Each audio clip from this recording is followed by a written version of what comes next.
Mes chers amis de Gourmandise TV, bien le bonjour. Je suis ravi de vous retrouver. C'est aujourd'hui la première des recettes de l'été.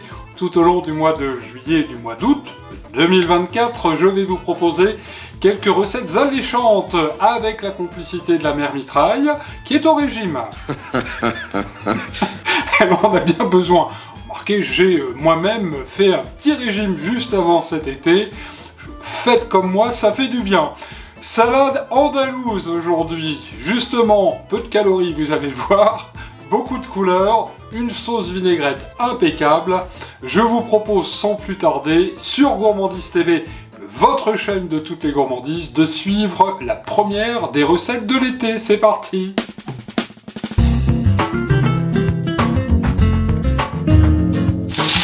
Toute première étape de la recette, vous allez faire rissoler environ 600 g de pommes de terre. Alors, vous voyez, j'ai laissé la peau. On va faire rissoler cela donc dans la sauteuse avec 2-3 bonnes cuillères d'huile d'olive. Et j'ai choisi là des pommes de terre à chair ferme, des pommes de terre nouvelles de la Jazzy. C'est une pomme de terre qui a très bon goût.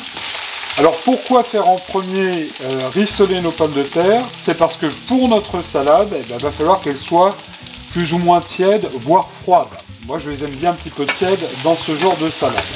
Donc pommes de terre Jazzy, non pas parce que la mère Mitraille est une ancienne musicienne, elle jouait du violon autrefois dans l'orchestre national suisse, non, c'est vrai, ça. Mais parce que ce sont de bonnes pommes de terre, donc à chair ferme, très important pour la salade.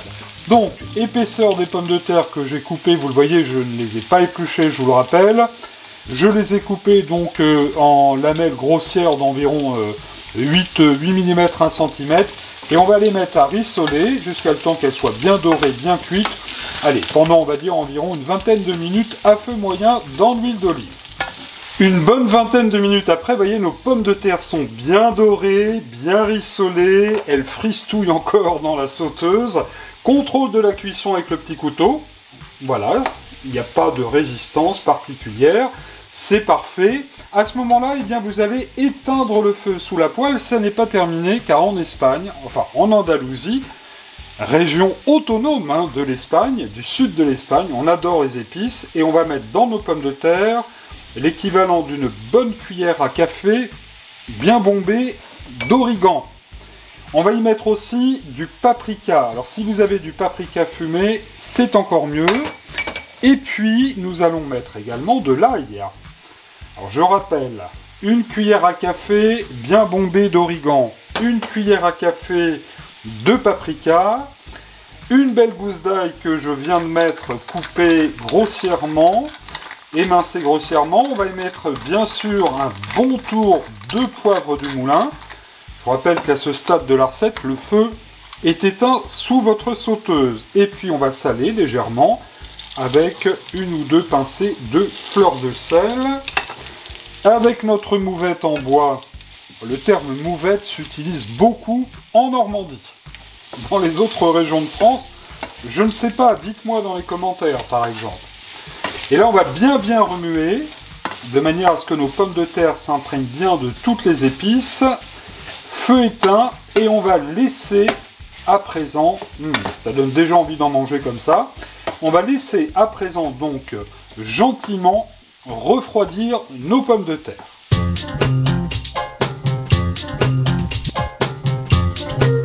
Alors, pendant que nos pommes de terre refroidissent, passons, si vous le voulez bien, à notre vinaigrette. Alors, pour la réaliser, il va nous falloir l'équivalent de 3-4 cuillères à soupe de jus de citron.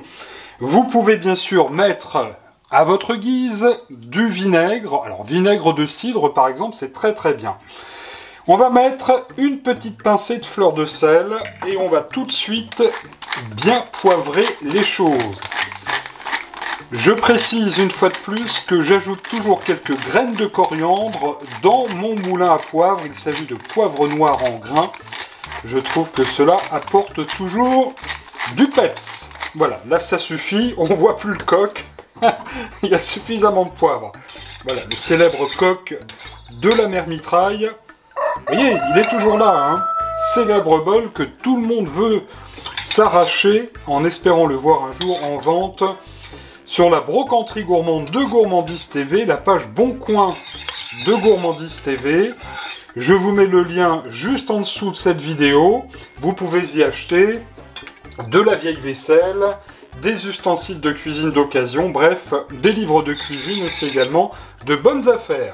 Cette parenthèse étant refermée, après avoir mis donc le jus de citron ou votre vinaigre, le sel, le poivre, avec la cuillère, on va bien venir comme ça remuer, parce que comme ça va permettre au sel de bien se dissoudre. On va ajouter maintenant l'équivalent. Alors, il y a quand même pas mal de pommes de terre, c'est une salade pour 3-4 personnes. On va mettre 1, 2, 3, allez, 4 petites cuillères à soupe d'huile d'olive. On remue tout cela très bien. Voilà. Et dans notre huile d'olive, on va mettre l'équivalent de 3 belles échalotes que vous le voyez, j'ai bien émincé. Cette salade andalouse servie cet été, je peux vous assurer que ça va être un vrai succès sur vos tables d'été. Si vous recevez des amis, c'est très facile à faire. En 2 temps, 3 mouvements, vous allez avoir une belle salade colorée. Ça n'est pas terminé car vous allez le voir, on va ajouter plein de légumes et notre chorizo d'Espagne bien sûr.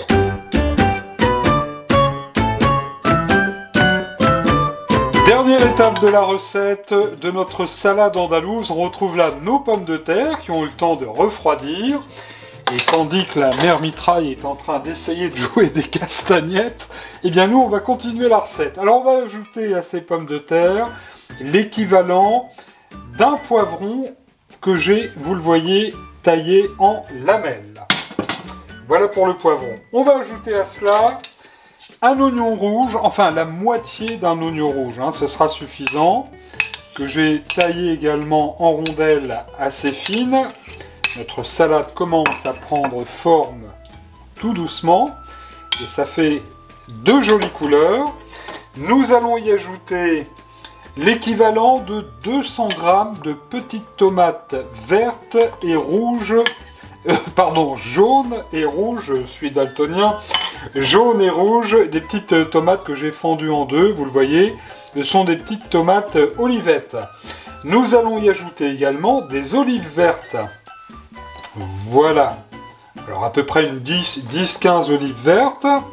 Ça fait déjà une très jolie couleur comme vous pouvez le remarquer. Ça n'est pas terminé car nous allons maintenant ajouter notre belle vinaigrette que nous avons fait tout à l'heure avec les échalotes. Voilà, on va bien répartir.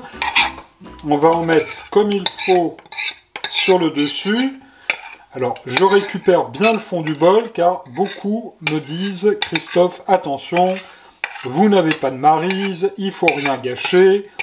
Ne vous inquiétez pas, une fois que la caméra est fermée, de toute façon, nous mangeons tout. » Regardez, là, ça fait déjà quelque chose de très joli. Alors, ça n'est pas terminé, puisque nous allons mettre à présent une pluie de ciboulettes. Voilà, pour venir parfaire notre belle salade andalouse. Regardez comme ça a l'air tout à fait délicieux. Et là, nous allons venir très simplement remuer l'ensemble des ingrédients de manière à ce que nos pommes de terre aussi profitent bien de cette bonne et bien jolie sauce. Voilà, là c'est parfait, c'est bien remué et c'est à ce moment-là, dernière étape de la recette, où nous allons venir mettre nos petites tranches de chorizo. Alors ça n'est pas terminé, restez jusqu'au bout. Vous voyez, j'ai fait tailler des petites tranches relativement fines de chorizo. Alors il faut en prévoir quand même environ 100 grammes pour 3-4 personnes. Voilà, là c'est pas mal. Et nous allons, avec le chorizo, continuer à bien remuer notre salade de manière à ce que nos petites tranches de chorizo profitent également de cette bonne vinaigrette. Et notre salade est quasiment terminée, on n'a plus qu'à se mettre les pieds sous la table. Une bonne petite bouteille de rosé bien frais à consommer avec modération et je peux vous garantir que vous allez vous régaler. C'est ce que je vous souhaite tout l'été, les recettes de l'été sur Gourmandise TV.